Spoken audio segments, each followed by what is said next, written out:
Women-led startups generate 12% higher revenue than male-run startups. They bring in 20% more revenue with 50% less money invested. That sounds great, doesn't it? Yet, the ratio of men and women is nowhere near equal in startups. Men responding to the State of Startups 2016 reply that the reason their startups don't hire more women and minorities is because there's a lack of qualified applicants. We want to hire them, but they're just not there. Male tech founders say. Not qualified?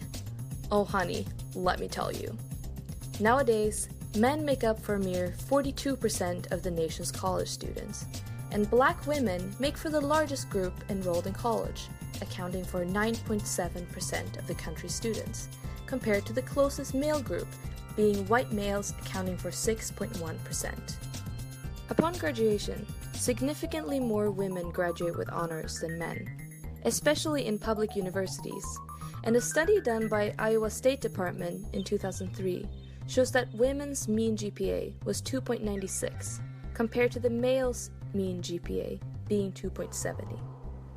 It's commonly known that GPA is valued highly by managers and companies when applying for your first job. But since women earn more honors and higher GPAs on average, wouldn't this mean that women would be favored on the job market? Apparently not. In fact, a woman who got a 4.0 GPA in high school will only be worth about as much, income-wise, as a man who got a 2.0.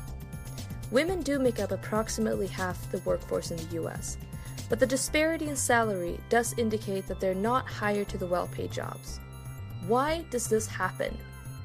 A study by the Proceedings of the National Academy of Sciences shows that when hiring managers had to choose between an equal mix of men and women for a math-based task, both male and female managers preferred male candidates, based on their paper qualifications alone. Further, no consideration was given to the difference in presentation of skills and abilities, where men tended to exaggerate their skills more than females, and the bias persisted even when the managers were given data that proved the female candidates were equally capable.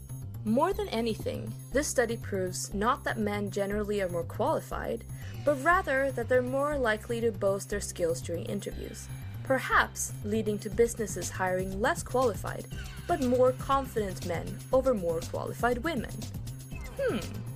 But why should you care? This doesn't affect me. Yeah, it does. Besides the obvious ethical reasons to support equality and the threat of lawsuits, businesses can see demonstrable benefits from hiring women and fostering an egalitarian workplace. Studies have shown that women worked longer and harder than their male colleagues, and Fortune 500 companies with more female board members or senior leaders see higher return on equity, return on sales, and return on invested capital. So skip that attitude and start thinking of ways you can change your hiring process and working place to make the startup scene more inclusive and diverse.